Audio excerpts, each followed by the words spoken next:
പീഡന കേസിൽ ഗൂഢാലോചനയുണ്ടെന്ന പരാതിയിൽ നടൻ നിവിൻ പോളിയുടെ മൊഴി പോലീസ് രേഖപ്പെടുത്തും. DGPക്കും പ്രത്യേക അന്വേഷണ സംഘത്തിനും നൽകിയ പരാതിയിലാണ് നിവിൻ പോളിയുടെ മൊഴിയെടുക്കുക. പരാതി DYSP തസ്തികയിലുള്ള ഒരു ഉദ്യോഗസ്ഥൻ അന്വേഷിക്കുകയും ചെയ്യും.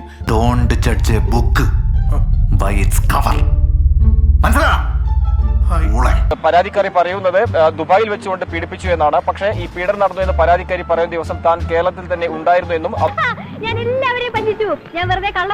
ഏതായാലും ഈ പീഡന പരാതി വ്യാജമാണെന്ന ഒരു വിവരമാണ് നിവിൻ പോളി പങ്കുവയ്ക്കുന്നത്. ഇത് സൂചിപ്പിച്ചുകൊണ്ട് മുഖ്യമന്ത്രിക്കും DGPക്കും കഴിഞ്ഞ ദിവസം നിവിൻ പോളി പരാതി നൽകിയിരുന്നു. ഇവളുണ്ടല്ലോ 10 രൂപ കൊടുക്കാന്ന് പറഞ്ഞ പൂരപ്പറമ്പിൽ പബ്ലിക് ആയിട്ടിരുന്ന് മൂത്രമൊഴിക്കുന്ന കക്ഷിയാ. ചില തെളിവുകളും നിവിൻ പോളി ഹാജരാക്കിയിട്ടുണ്ട്. പീഡനം നടന്നുവെന്ന് പരാതിക്കാരി പറയുന്ന ദിവസം താൻ കേരളത്തിലെ സിനിമ ഷൂട്ടിംഗിലായിരുന്നു എന്നാണ് നിവിൻ പോളി വ്യക്തമാക്കിയത്.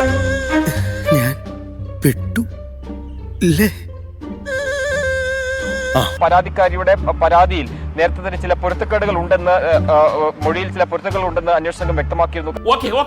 എന്നാൽ ഇനി ഞാനൊരു സത്യം പറയാം.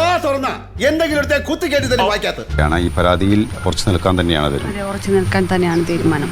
എന്റെ കർത്താവിശംശിയായേ ഇങ്ങനെയുണ്ട് ഒരു ആക്രാന്തം. എപ്പോഴായിരുന്നു ഇങ്ങനെ ഒരു സംഭവം നടക്കുന്നത്? അതായത് നവംബർ ഡിസംബർ 2023 എവിടെ വെച്ചിട്ട്? ദുബായിൽ വെച്ചിട്ടായിരുന്നു.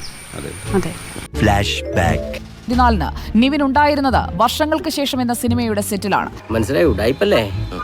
ദുബായിൽ വെച്ച് പീഡിപ്പിച്ചുവെന്ന യുവതിയുടെ പരാതിയിൽ പറയുന്ന ദിവസം നിവിൻ പോളി കൊച്ചിയിലെ ഹോട്ടലിലായിരുന്നു എന്നതിന്റെ തെളിവുകളാണ് ഇന്ന് പുറത്തേക്ക് വന്നിരിക്കുന്നത്. Ernakulam nucleus മാളിലായിരുന്നു shooting. 15 പുലർച്ചെ 3 മണിവരെ നിവിൻ തന്നോടൊപ്പം ഉണ്ടായിരുന്നു. യാഥാർത്ഥ്യം ഉടൻ തെളിയണമെന്നും വിനീത് ശ്രീനിവാസൻ പറഞ്ഞു. എന്നാ പിന്നെ ഞങ്ങൾ ഇറങ്ങട്ടെ. നമസ്കാരം കേട്ടോ. പോവാൻ മോനെ.